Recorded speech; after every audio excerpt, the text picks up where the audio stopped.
Welcome to The Law Matters. Of course it does. Hi, I'm Debbie Moraes, your host and moderator.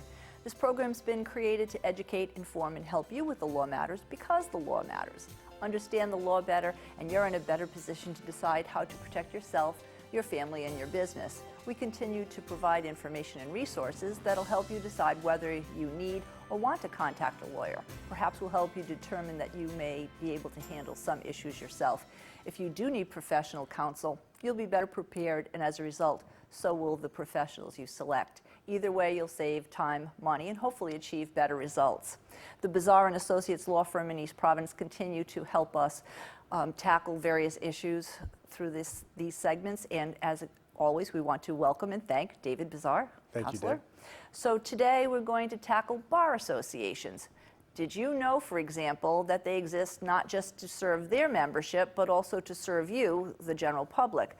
They provide counseling as well as some online resources, which means they can help you select lawyers or help you work with an attorney. Sometimes you get discounted fees, sometimes it's free. In either case, we need to discuss some of those issues. We'll give you some practical information and some of the how-tos. And as an organization, on the other side, a more critical issue, they are there to provide access to justice, or is it to service? Which, both, and how are they doing with that? So first, let's start with the Bar Association. It's supposed to serve its membership. Since you are part of the leadership team of the Rhode Island Bar Association, tell me, what do you do and what does it do to help lawyers? All right, so in Rhode Island, the Rhode Island Bar Association is considered a unified bar, which means it's a mandatory bar. Lawyers have to belong to the Rhode Island Bar Association to practice law in Rhode Island. That's not true in every state, and there are other bar associations that are not even state bar associations. There's the American Bar Association, for instance. So the long and short of the bar in Rhode Island is to practice law, you have to belong. And the Bar Association provides a lot of services to its members for the fees that you pay to be a member of the bar. So I understand that there is help with insurance or retirement. How does that work? There are a number of different programs. So there's programs which are called sort of, I believe, affiliate programs, where the Bar Association will team up with other companies or agencies to provide services to its members. So there's an affiliate for health insurance to buy, and you know, health insurance has gone through so many changes, and we don't even have to get into all of the different things, but at one time, you as a private attorney, solo practitioner, couldn't buy health insurance directly from an insurer. You had to be part of a group, so the Bar Association provided that group insurance and that group rate, and they still are able to do that at a discount. They also do that for malpractice insurance, for example. So again, the opportunity to get malpractice insurance through the group at a better rate usually is another advantage that's provided to its members for the Bar Association. But it goes well beyond even that.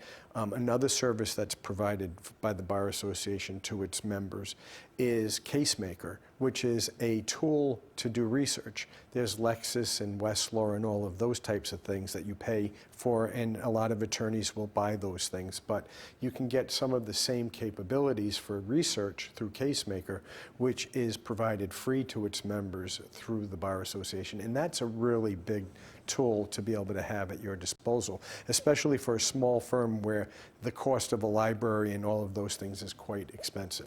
So before we launch into how it helps the general public, I also noticed that there is a section on the website that indicates the Bar Association of Rhode Island has lawyers helping lawyers in some confidential manner. So if you're in trouble, how does that work? So that's one of another group of benefits that are provided by the Bar Association. So there are a lot of different committees that lawyers who are members of the Bar Association can affiliate with and be part of, and it provides a number of different things. Starting with the Lawyers Helping Lawyers Committee, that is a committee where if you have an issue that you want some help with, whether it's a substance abuse issue, a psychological issue, or anything that you feel that you need some help with, you can reach out to this committee, totally confidential, doesn't involve any discipline or anything else, and the committee has members on it who are familiar with these types of situations who will help counsel you through and make sure you get to the proper place. And by going through that committee, it does help you if you are facing at some point in time or could be facing some disciplinary action because you've reached out to start helping yourself.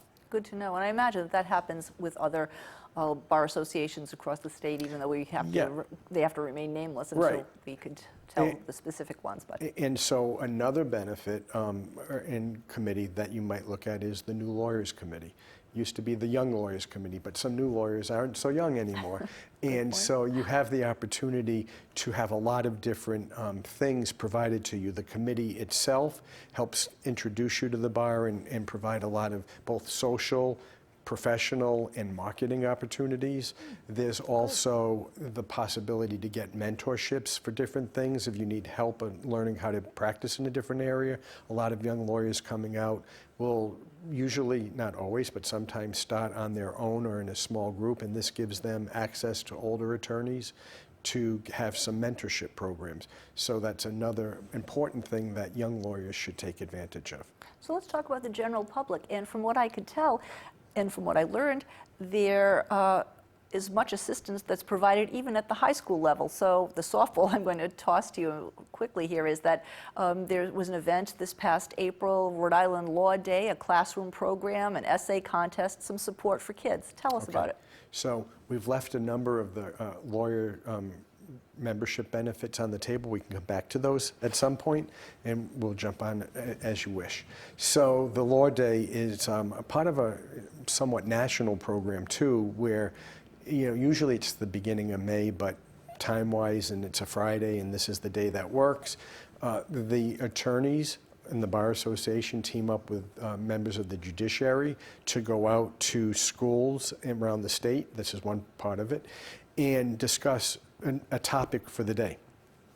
I've done this a number of times. Oftentimes it's a topic for the day.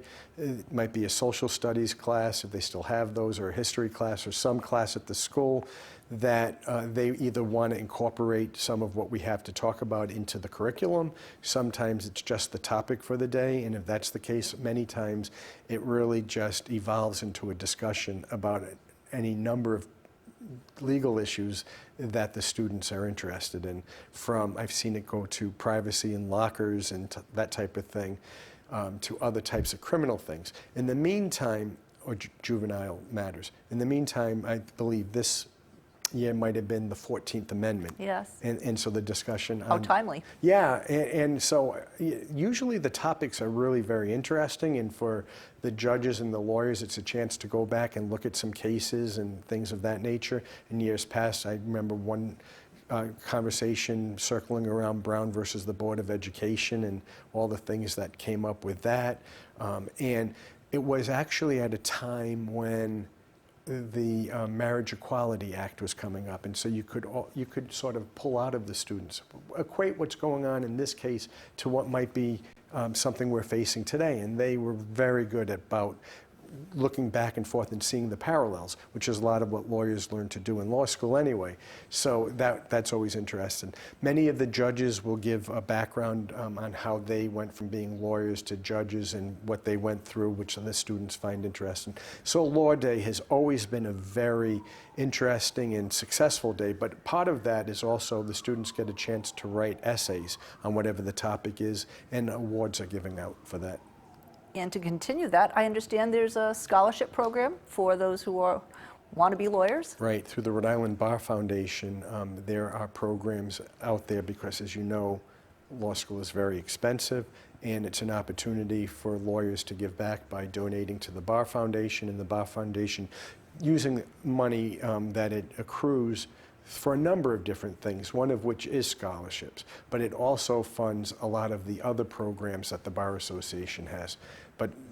And every year, when the Bar Foundation has its annual meeting, it's the highlight for me is always to hear one of the students who have been granted the award or someone who's going on to become a lawyer already and had the award come back and talk about what it meant for them and how it helped them. A good success story. Exactly.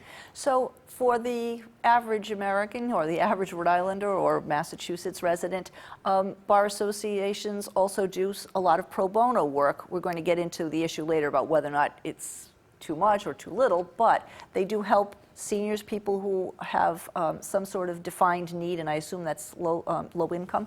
Could you tell us a little bit about that? So part of that is funded by that BAF Foundation and the lawyers' IOLTA accounts, which are the escrow accounts where they set up where they have to hold people's money for certain things, such as if it's a closing until the closing goes through, it's cleared so the money's released or whatever. The interest on those accounts, which unfortunately has gone with all interest rates to near zero, but very low, is used to fund a lot of these programs. And so one of the programs you referred to is the volunteer lawyer program. And there's also a reduced fee program. Both of those are income and asset based, so you have to qualify for them. And what they are programs where lawyers will volunteer to either do a case pro bono or for free, or at a reduced rate, a greatly reduced rate. So if you qualify for those, you call the Bar Association, you explain to them the type of case and the circumstance around the case and your situation financially. And if you qualify, they will give you a referral to an attorney who practices in that type of area that your case is. And I am part of that. I do a lot of those cases. And the way I do them and the way I think almost every other attorney handles a case like that, doesn't matter whether I'm getting paid a fee, a reduced fee, or whatever. It's just one of the cases we're handling. The other folks in my office generally don't even know. I don't usually share to them what someone's fee is. They don't really care what someone's fee is, just what we need to do for that person. So these cases that come in through that program are treated just like any other case. And it's oftentimes, a lot of the cases that I see, probably because of my practice area, but I think it's probably true in general terms as to what the most typical case that goes through the program are family court cases, landlord-tenant cases. I know there's a foreclosure program. Foreclosure prevention, it says. Foreclosure prevention program. We don't help people foreclose on people's properties. If you've been lent money from somebody, usually it's a bank, they can afford to pay their own attorneys. But it's to help citizens, or the average person, as you would say, or the average Massachusetts or Rhode Islander. So there's also a referral program for the service for the elderly, for the vets. So I'm sure that, I hope more people will get to see and find out about this, because it really is a very good resource. And also online there is information on yours, as well as the Mass Bar Association, information about, so you've been arrested, now what? How to? Do you want to elaborate on some of the others? So the volunteer lawyer program for members of the military, we formed that group some time ago, after the wars following 2001, because of having active combat duty and people who need those services. And so it has been a very successful program helping people whose families are active in the military to deal with different issues that they may face.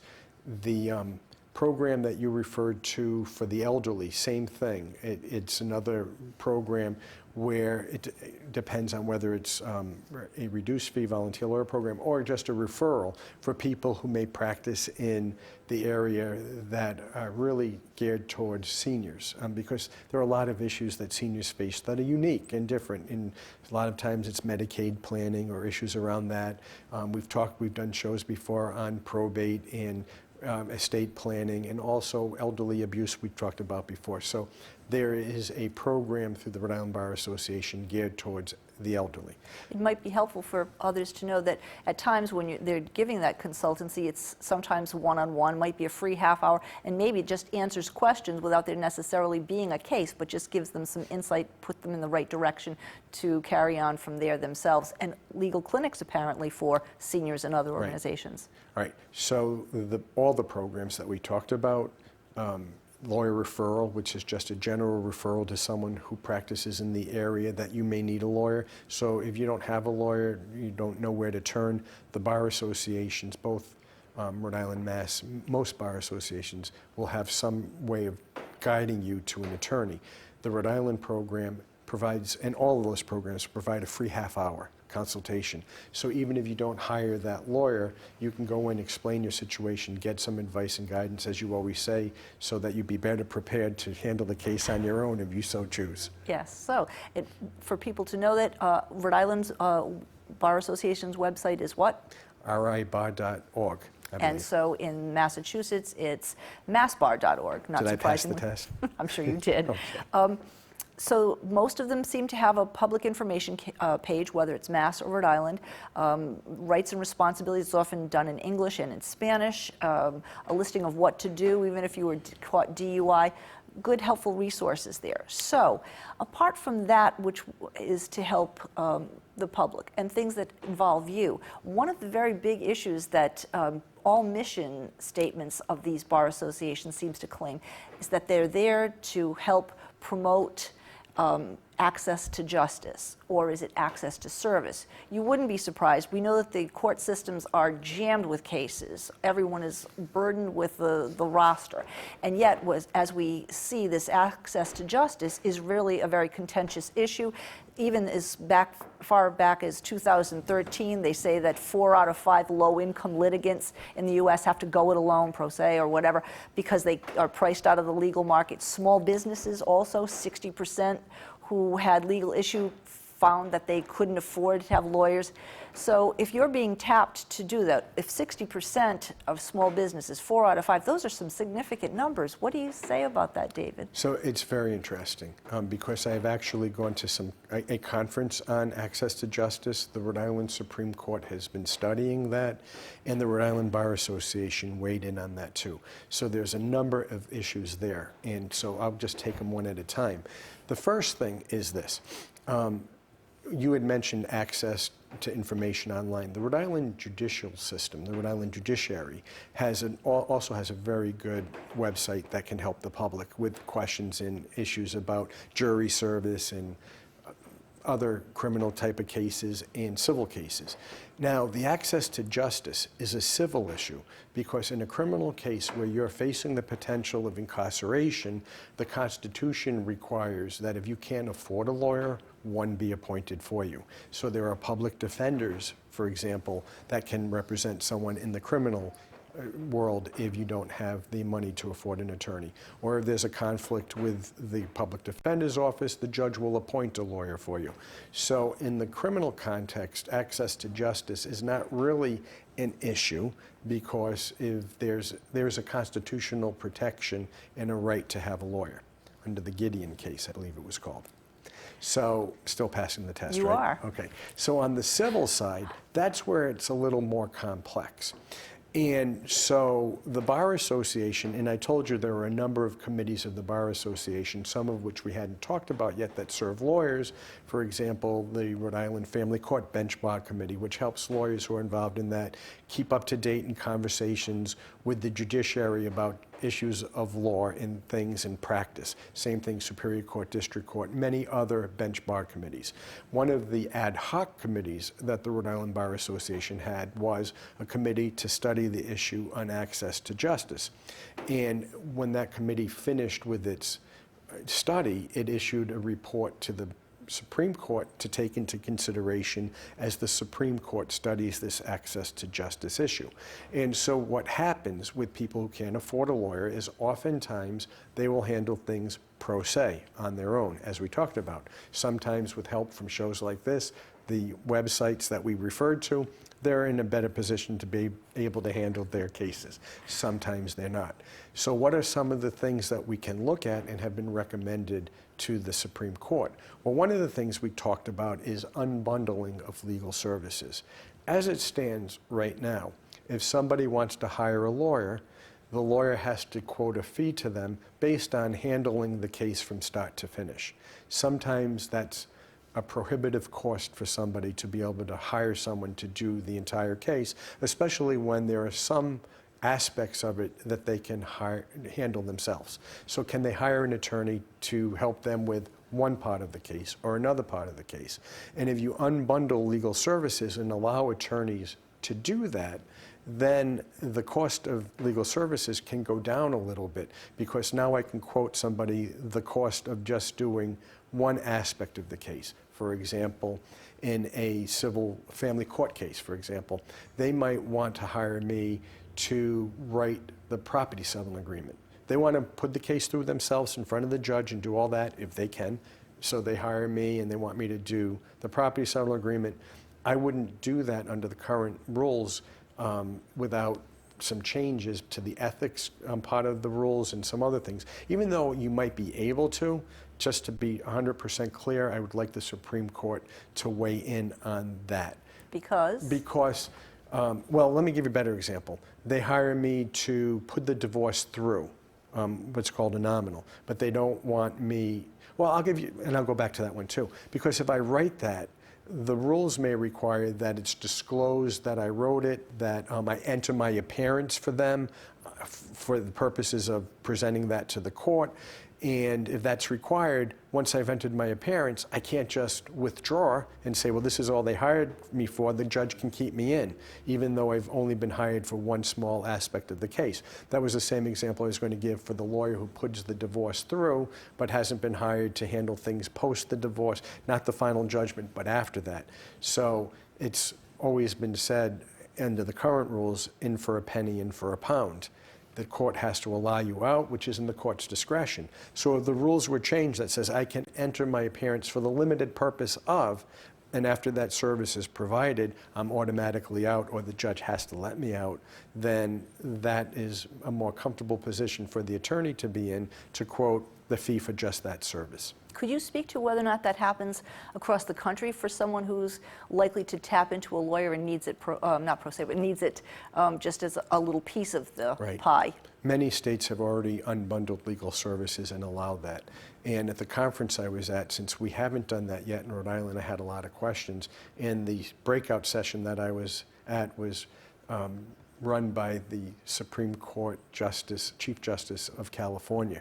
And I guess I asked one or two or three questions too many, and she sort of cut me off. So the guy next to me, who was from Arkansas, said, well, my friend from Rhode Island is asking a good question, so I'm going to ask it since you didn't allow him to ask it. But the answer, the short answer to your question is many states have already gone down this road, which is why I was asking questions to get feedback from lawyers from states where it's already gone down that road. Okay, so to help us understand that just a little bit better, the ABA has this ideal model that it should render 50 hours of pro bono legal services every year. What about a case that might take, how long does some case take? Could that be absorbed in one fell swoop, perhaps? Yeah, I've had a few cases where that's just the tip of the iceberg.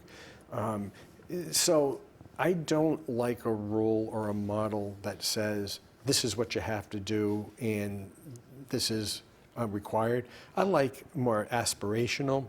Every lawyer should donate in one form or fashion, some by time. Some lawyers in bigger firms might not have the time, but the expertise to handle the areas that might be required in this. But there's other ways to give back. And so you talked about some of those things, which are the Bar Association provides speakers to go to senior centers and other places to speak on different topics. There's the opportunity to provide, this is an active program, the Rhode Island, formerly the Rhode Island Trial Lawyers, but now Rhode Island Access, not Access, but Justice Trial Lawyers. I'm just going to say formerly the Rhode Island Trial Lawyers Association did the law school for, not real law school, but the people's law school, so that you could learn about different aspects of it. There are a lot of other ways to educate, promote justice, and do that type of thing. It's certainly understandable, if not unfortunate, that there is a gap in the access to problem solving among the legal profession if you happen to be disadvantaged or low income.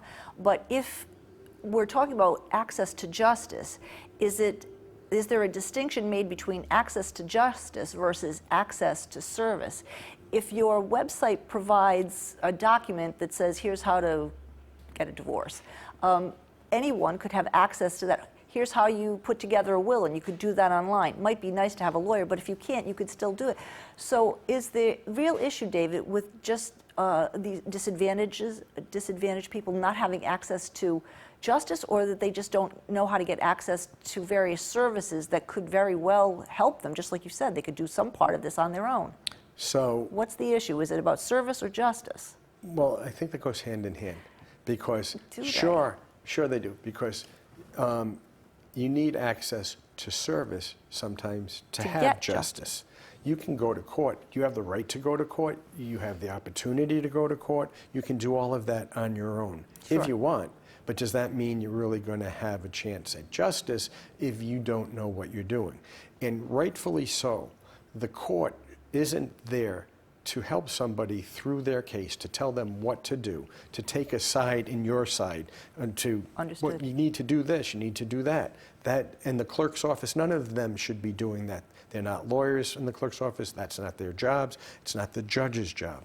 So just because you have the right to go to court doesn't mean you have access to justice. Service, if you want to call it access to service, different story. But that is sort of exactly what I'm telling you with the unbundling of the legal services, so somebody can afford or get to some service to help them with their case, so that they do have the opportunity to have justice done. Makes sense, but I do see that there's a distinction there, Yeah. because you certainly are providing enough resources at some point if someone is able to or willing to go it on their own and download wills.com or something like that. Yeah. Or take advantage of the free half hour that you get through any of the programs at the Bar Association, or see if you qualify for a volunteer lawyer. Are there other benefits, perks, or of membership about the Bar Association that you'd like to touch on that we didn't get to touch on? I know you said you wanted to Sure. circle back on that. Yeah, so we did circle back a little bit about the bench bar committees. There are a number of other committees that lawyers that are members of the bar can and should serve on, that will either, for example, talk about, and this is for lawyers, but it's also for the public at large too, because they'll look at, for example, there's a title standards committee, lawyers who do real estate practice, and look at the rules that affect people in the practice, but also the people who own real estate. So there's been suggestions from that committee on changes into the foreclosure laws, so that if something's not done correctly, what rights can we have to fix that? Big one there, discharge of mortgages, because many times there's a discharge that's not filed, and oftentimes the company that issued the discharge is no longer existing, so how do we get that discharge? A lot of different things that help in that area. That's true in probate and estate and many other areas, both for the lawyer and for the lawyer's expertise to make suggestions to make the law better. David, I think that's been very helpful. I mean, apart from the fact that you're helping lawyers, you're helping public, I think that this is certainly worthwhile for both your people of your practice and your ilk to be tuning in. We hope that this has been helpful to you, answered some of your questions. If you have more questions, you can certainly go to either the massbar.org or rhodeislandbar.org. We hope that you'll continue to stay tuned to The Law Matters, because the law matters to you.